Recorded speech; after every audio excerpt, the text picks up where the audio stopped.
ನಿರ್ಮಲ ಮನಸ್ಸಿನ ಎಲ್ಲ ವೀಕ್ಷಕರಿಗೆ ಹಿರಿಯರ ಕಿರಿಯರ ಜಗತ್ತು ಯೂಟ್ಯೂಬ್ ಚಾನಲ್ಗೆ ಸ್ವಾಗತ ಸುಸ್ವಾಗತ. ಹಿರಿಯರ ಕಿರಿಯರ ಜಗತ್ತು ಯೂಟ್ಯೂಬ್ ಚಾನಲ್ ಲೈಕ್ ಮಾಡಿ, ಶೇರ್ ಮಾಡಿ, ಸಬ್ಸ್ಕ್ರೈಬ್ ಮಾಡಬೇಕೆಂದು ಕಳಕಳಿ ವಿನಂತಿ. ಧನ್ಯವಾದಗಳು. ಶುಭ ದಿನ. ನನ್ನ ಮಕ್ಕಳು ಹೆಂಗಿರ್ಬೇಕಂತ ಹೇಳಿ ಕನಸ್ಕೊಂಡಿದ್ದು ಬುದ್ಧಿಯವರು. ನನ್ನ ಮಕ್ಕಳು ಶಾಣೆ ಆಗ್ಬೇಕು, ಚಲೋ ಓದ್ಬೇಕು, ಒಳ್ಳೆ ಒಳ್ಳೆ ಶಾಲೆಗಳ ಓದ್ಬೇಕಂತ ನಾನು ಕನಸ್ಕೊಂಡಿದ್ದೆ. ನನಗಿಬ್ರು ಹೆಣ್ಮಕ್ಳು ಅದಾರ. ಅವ್ರಿಗೆ ಆಸೆ ಪಟ್ಟಿನ ಅಲ್ಲಿ ಕಲಿಸ್ಬೇಕು, ಇಂತಲ್ಲಿ ಕಲಿಸ್ಬೇಕು, ಅಲ್ಲಿ ಕಲಿಸ್ಬೇಕು, ಬಹಳ ದೊಡ್ಡ ದೊಡ್ಡ ಕನಸುಗಳನ್ನು ಇಟ್ಕೊಂಡಿದ್ದೆ. ಹಂಗೆ ನೀವು ಇಟ್ಕೊಂಡಿರ್ತೀರಿ. ಎಷ್ಟೋ ಜನ ಇಲ್ಲಿ ಕುಂತವ್ರು ತಮ್ಮ ಮಕ್ಕಳನ್ನ ಬಹಳ ಒಳ್ಳೆ ಒಳ್ಳೆ ಶಿಕ್ಷಣವನ್ನ ಕೊಟ್ಟು ಒಂದು ದೊಡ್ಡ ಸ್ಥಾನಮಾನಕ್ಕೂ ಕೂಡ ಕಳಿಸಿರಿ. ಆದ್ರೂ ಕೂಡ ಒಂದು ಸಣ್ಣ ಬೇಡಿಕೆ ಇಟ್ಟಿನಿ ನಾನು ನಿಮ್ಮ ಹತ್ರ. ಅದು ಏನಪ್ಪಾ ಅಂತಂದ್ರ, ಎಲ್ಲೋ ಒಂದ್ ಕಡೆ ನಮ್ಮ ರಾಜಕೀಯ ವ್ಯವಸ್ಥೆ ಒಳಗೆ ಧಾರ್ಮಿಕ ಪದ್ಧತಿಗಳಾಗ್ಲಿ ಅಥವಾ ಇನ್ನೊಂದು ವಿಚಾರಗಳಾಗ್ಲಿ ಬಹಳ ಪ್ರತಿಪಾದನೆ ಆಗ್ತಾವ. ನನ್ನ ಮಕ್ಕಳಿಗೆ ನಾವು ಹೆಂಗ್ ಕನಸಿಟ್ಟಿವಿ, ಅಥವಾ ಇಲ್ಲಿರುವಂತ ಎಷ್ಟೋ ಮಂದಿ ಶಾಸಕರು, ಹಿರಿಯ ಶಾಸಕರು ತಮ್ಮ ಮಕ್ಕಳಿಗೆ ಯಾವ ರೀತಿ ಕನಸಿಟ್ಟಾರ, ಹಂಗೆ ಎಲ್ಲರೂ ನಾವು ಈ ಸಮಾಜ ಇರೋರು ಎಲ್ಲರೂ ತಮ್ಮ ಮಕ್ಕಳ ಬಗ್ಗೆ ಕನಸಿಟ್ಟಿವಿ. ಒಂದು ತಮ್ಮ ಗಮನಕ್ಕೆ ನಾವು ಹೇಗೆ ರಾಜಕಾರಣಿಗಳೆಲ್ಲ ಒಂದು ವಿಷಯನ ತಮ್ಮ ಮುಂದೆ ಪ್ರಸ್ತಾಪ ಮಾಡ್ಬೇಕಾಗಿದ್ದೇನಪ್ಪಾ ಅಂದ್ರ, ನಮ್ಮ ಮಕ್ಕಳಿಗೆ ನಾವು ಹೆಂಗ್ ಇಟ್ಕೊಂಡಿವಿ, ಹೆಂಗ್ ಸಾಕ್ತಿವಿ, ಸಲುತ್ತೀವಿ, ಅವ್ರಿಗೆ ಏನೆಲ್ಲ ವ್ಯವಸ್ಥೆ ಮಾಡ್ತೀವಿ. ಒಂದು ಸಂದರ್ಭ ಅಂತ ಬರುತ್ತೆ ರಾಜಕೀಯ ವ್ಯವಸ್ಥೆ ಒಳಗೆ, ಅಥವಾ ನಿಮ್ಮ ಜೀವನದಾಗ ಬರ್ಬೋದು, ಅಥವಾ ಒಂದು ವ್ಯವಸ್ಥೆ ಒಳಗೆ, ಈ ಸಮಾಜದ ವ್ಯವಸ್ಥೆ ಒಳಗೆ ಬರುತ್ತೆ. ಏನಪ್ಪಾ ಅಂತಂದ್ರೆ, ನಾವು ರಾಜಕಾರಣಿಗಳು ಫೋನ್ ಮಾಡಿ ಹೇಳ್ತೀವಿ, ಊರಲ್ಲಿ ಗಲಾಟೆ ಐತಿ, ಜಗಳ ಐತಿ, ಹೊಡೆದಾಡಿ ಅಂತ ಹೇಳ್ತೀವಿ. ನಾವೆಲ್ಲರೂ ಕೂಡಿ ಯಾರ ಮಕ್ಕಳನ್ನ ಕಳಿಸ್ತೀವಪ್ಪ ಅಂದ್ರ, ಈ ಸಮಾಜದಾಗಿರುವಂತ ಬಡವ್ರ ಮಕ್ಕಳನ್ನ ನಾವು ಅಲ್ಲಿಗೆ ಕಳಿಸ್ತಿರ್ತೇವೆ. ಅವ್ರು ಅಲ್ಲಿಗೆ ಕಳಿಸ್ತಿರ್ತೇವೆ.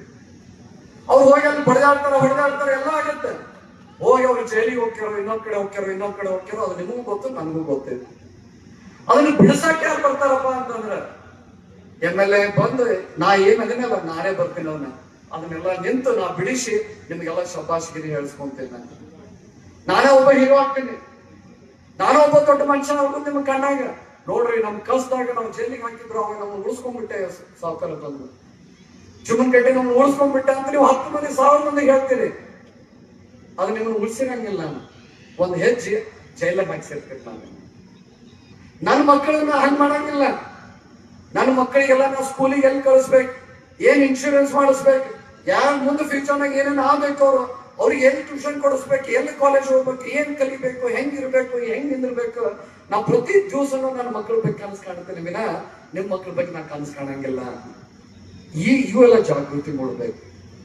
ಇನ್ ಮೇಲಿಂದ ಕೇಳಿ ಅಂತ ಹೇಳಿ ನಾ ಪ್ರತಿಯೊಂದು ಬಹಳ ವೇದಿಕೆ ಮೇಲೆ ಹೇಳ್ತಿರ್ತೀನಿ. ಈಗ ನೀವೇನ್ ಕೇಳ್ರಪ್ಪ ಅಂತಂದ್ರ, ಇನ್ನು MLA ನಾನೇ ಜುಮ್ಮನ್ ಕಟ್ಟಿ ಫೋನ್ ಮಾಡಿ ಇಂತ ಜಗಳ ಐತಿ, ಇಂತ ಬಡದಾಡೋದೈತಿ, ಇಂತ ಹೊಡೆದಾಡೋದೈತಿ, ಹೋರಪ್ಪ ಅಂತ ಹೇಳಿ ಅಂದ್ರ ಒಂದು ಪ್ರಶ್ನೆ ಮಾಡ್ರಿ ಅಂತ ಹೇಳಿ ನನಗೆ ಪ್ರಶ್ನೆ ಮಾಡ್ರಿ ಅಂತ ಹೇಳಿ ಆ ಪ್ರಶ್ನೆ ಏನಪ್ಪಾ ಅಂತಂದ್ರ, ಹೋಗೋಕ್ಕಿಂತ ಮುಂಚೆ ನಿನ್ನ ಮಕ್ಕಳನ್ನ ನಮ್ ಜೊತೆ ಕಳಿಸ್ತೀನಿ ಅಂತ ಒಮ್ಮೆ ನೀವು ಪ್ರಶ್ನೆ ಮಾಡಿದ್ರಿ ಅಂದ್ರ ಇಡೀ ಸಮಾಜನ ಬದಲು ಮಾಡಬಹುದು.